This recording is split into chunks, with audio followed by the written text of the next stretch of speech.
The old sedan gave one final purr as Ethan tightened the last bolt under the hood.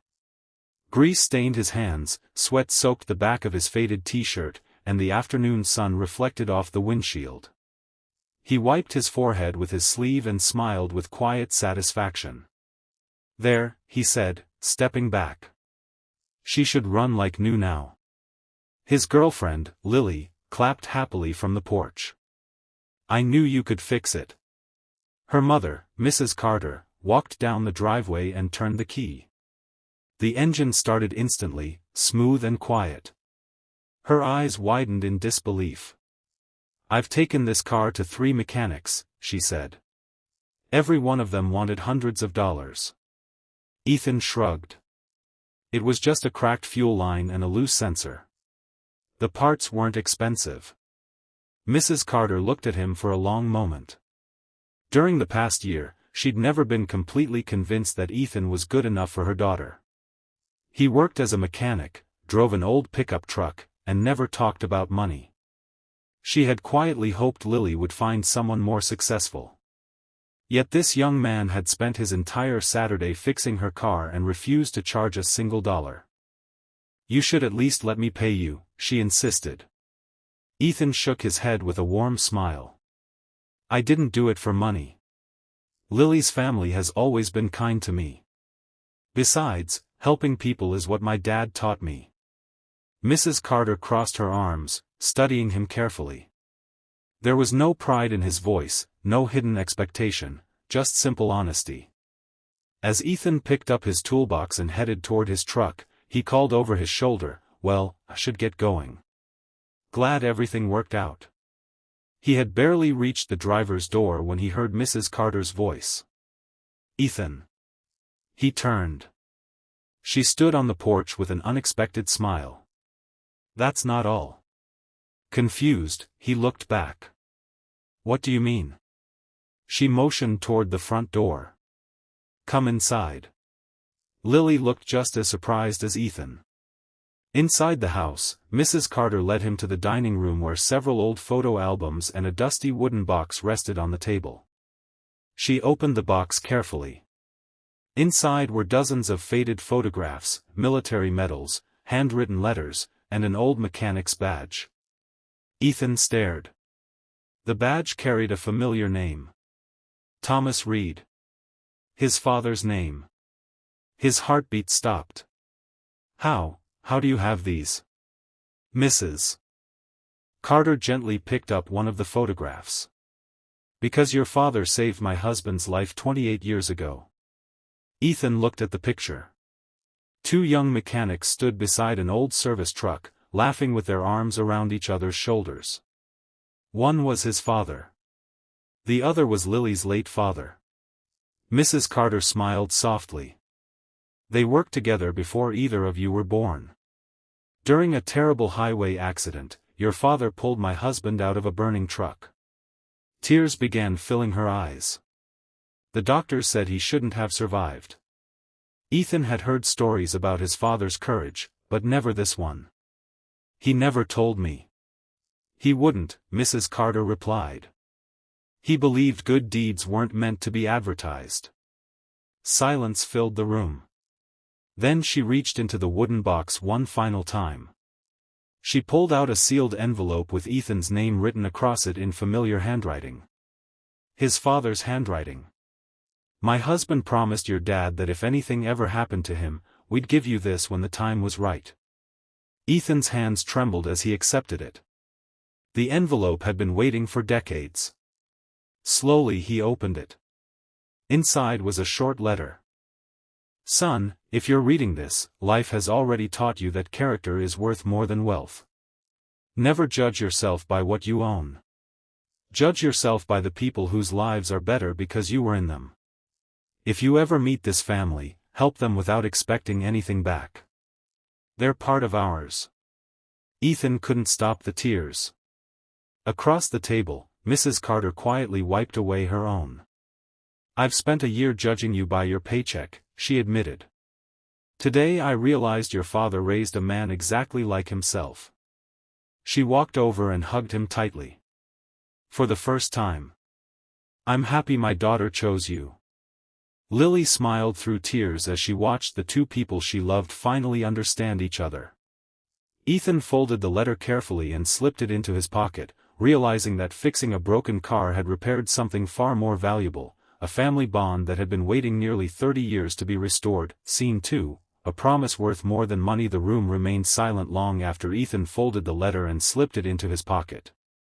No one seemed eager to speak. Some moments were simply too meaningful for words. Finally, Mrs. Carter took a slow breath. There's something else your father never told you. Ethan looked up. My husband and your father didn't just work together, she said softly. They dreamed together. She walked to a small cabinet and removed an old leather folder that looked untouched for years. Inside were yellowed sketches of a small auto repair shop. Across the top of the first page, written in blue ink, were 4 simple words, Reed and Carter Auto Service. Ethan's eyes widened. My dad drew these. Mrs. Carter nodded. They wanted to open a family-owned repair shop together. They spent years saving money. She turned another page, revealing handwritten budgets, equipment lists, and building plans. But before they could make it happen, your father received a better job offer in another state. They promised they'd build the shop someday. Her smile faded. Then my husband became sick. A year later, he was gone. She closed the folder gently. The dream died with him. Ethan carefully traced the faded logo his father had designed decades earlier. I never knew. Neither did Lily. Lily stepped closer, equally fascinated. Dad never mentioned this. He couldn't, Mrs. Carter replied. It hurt too much. She looked directly at Ethan. When I watched you repair my car today, I didn't just see a mechanic. She paused. I saw Thomas Reed. Ethan lowered his eyes, humbled by the comparison. I'll never be the man my father was. Mrs. Carter smiled kindly. You already are. She reached into another envelope and placed a small brass key on the table. I've been paying property taxes on an old garage your father and my husband bought together. Ethan blinked. They actually bought the building? Yes. For all these years? I couldn't bring myself to sell it. Lily gasped. You still own it? Mrs. Carter nodded. It's been sitting empty for 26 years. She gently pushed the key across the table toward Ethan. I think it's finally time someone opened those doors again. Ethan stared at the weathered key as though it weighed 100 pounds. I can't accept this. You can. No, it's too valuable. Mrs. Carter smiled. Not compared to keeping a promise. Tears filled Ethan's eyes again. I don't even have enough money to renovate a building. I know. She opened a small folder. I've spent years saving the money your father refused to accept after saving my husband's life. She slid a bank check toward him. $85,000. Ethan immediately pushed it back. I can't. You can. I didn't help you today expecting anything. And that's exactly why you deserve it. Lily squeezed Ethan's hand. This isn't charity. Mrs. Carter nodded. It's an investment in 2 men who believed honest work changes lives. Ethan looked from the key to the old business plans, then back to his father's letter resting in his pocket. His father's final words echoed in his mind, help people without expecting anything back. He realized that accepting this gift wasn't about money. It was about honoring 2 lifelong friends whose dream had been interrupted, but not forgotten. Slowly, he picked up the brass key. I'll make you one promise. Mrs. Carter smiled through her tears. What is it? When this garage opens. Ethan looked at both women. The first repair we ever do will be free. Mrs. Carter laughed softly. Just like your father. Outside, the late afternoon sun bathed the quiet neighborhood in golden light. A simple act of kindness, fixing an old car without asking for payment, had unlocked a family secret, fulfilled a decades-old promise, and given new life to a dream that everyone believed had been lost forever. Scene 3, the grand opening 6 months later. The faded garage at the edge of town looked nothing like the forgotten building Ethan had unlocked with the old brass key. Fresh white paint covered the walls. New garage doors gleamed in the morning sunlight.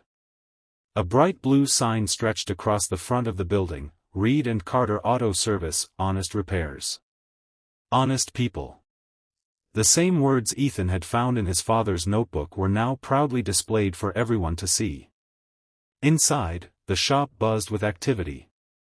Toolboxes lined the walls, lifts hummed quietly, and the scent of fresh paint mixed with engine oil.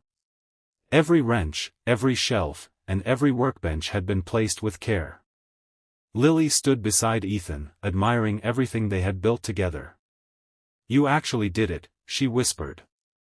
Ethan smiled. "We did it." Mrs. Carter walked through the garage carrying a framed photograph of Thomas Reed and her late husband standing beside an old service truck. She hung it on the office wall where every customer would see it. "They finally have their shop," she said, her voice trembling with emotion.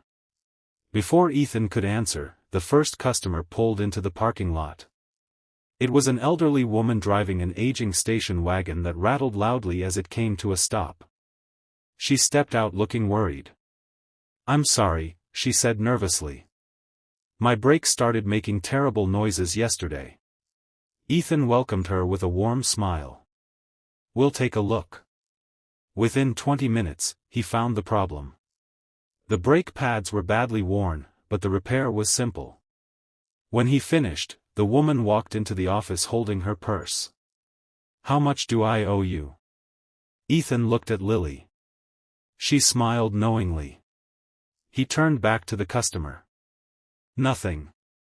The woman blinked. "I'm sorry. It's our first repair."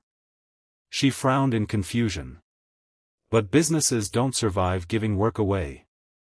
Ethan reached into his pocket and pulled out his father's letter. "My father once taught me that the first gift should always remind you why you started." The elderly woman's eyes filled with tears. "My husband passed away last month," she admitted quietly. "Money has been difficult." Mrs. Carter looked at Ethan with pride. He hadn't known the woman's story. He had simply chosen kindness. As the woman drove away smiling, another customer arrived. Then another. Within hours, the parking lot was full. Someone had posted online about the free repair and the honest young mechanic who refused to overcharge people. Word spread quickly across town. By the end of the week, appointments were booked for nearly a month. One afternoon, a shiny luxury SUV pulled into the garage. A wealthy businessman stepped out wearing an expensive suit. "I've heard about this place," he said. "People say you don't cheat customers." "We don't," Ethan replied. The man nodded. "Good. My company owns 32 delivery vans." Ethan looked surprised. "We're looking for a repair shop we can actually trust." After inspecting the fleet over the following week, Ethan earned the contract. It was the biggest job of his career. That evening, Mrs. Carter smiled as she watched the busy garage. "You know," she said, "I spent a year believing success was measured by money." She glanced around at the hard-working employees Ethan had hired, many of them young mechanics who had struggled to find honest work. "I was wrong." Ethan followed her gaze. Success wasn't just the growing business. It was the apprentices learning valuable skills. It was customers leaving with relief instead of regret. It was a promise between two old friends finally being fulfilled. He looked at the framed photograph on the wall. Quietly, he whispered, "We finished it, Dad." Just then, Lily slipped her hand into his. "No," she said with a smile. "We're only getting started." Outside, the sun dipped below the horizon, casting a golden glow across the sign that bore two family names. A broken car had brought Ethan to that driveway months earlier. But it was kindness, integrity, and a promise kept that had built something far greater than a repair shop. It had built a legacy, one that would remind everyone who walked through its doors that the greatest rewards in life often begin with helping someone, expecting absolutely nothing in return. 1 year later, Reed and Carter Auto Service had become the most trusted repair shop in the county. Customers traveled for hours because they knew one thing: they would be treated with honesty. The waiting room was filled with thank you cards instead of advertisements. Along one wall hung dozens of photographs of families Ethan and his team had helped over the past year. Every picture told a story of kindness: a free repair for a struggling single mother, a discounted engine replacement for a retired veteran, or late-night roadside assistance for a family stranded during a storm. On the anniversary of the shop's opening, Ethan unlocked the front door before sunrise. Today wasn't just another workday. It was the day they would dedicate the shop to the two men who had dreamed of it decades earlier. Lily entered carrying fresh flowers. "They're beautiful," Ethan said. "They're Dad's favorites," she replied with a smile. Mrs. Carter arrived moments later holding another envelope. "I found this while cleaning the attic," she said. "I think your father would have wanted you to have it." Ethan carefully opened the envelope. Inside was a faded notebook page with one handwritten sentence: "If our shop ever opens, promise me it won't just fix cars, let it restore hope." Ethan swallowed hard. Those words perfectly described everything the garage had become. By mid-morning, neighbors, loyal customers, and friends filled the parking lot. Several local reporters arrived to cover the anniversary celebration after hearing about the shop's reputation for honesty and community service. Mrs. Carter stepped to the microphone first. "A year ago," she began, "I judged a young man by the size of his paycheck. Today, I'm proud to call him my son." The crowd applauded warmly. Then Ethan stepped forward. He looked at the framed photograph of Thomas Reed and Mr. Carter standing side by side. "My father believed success was an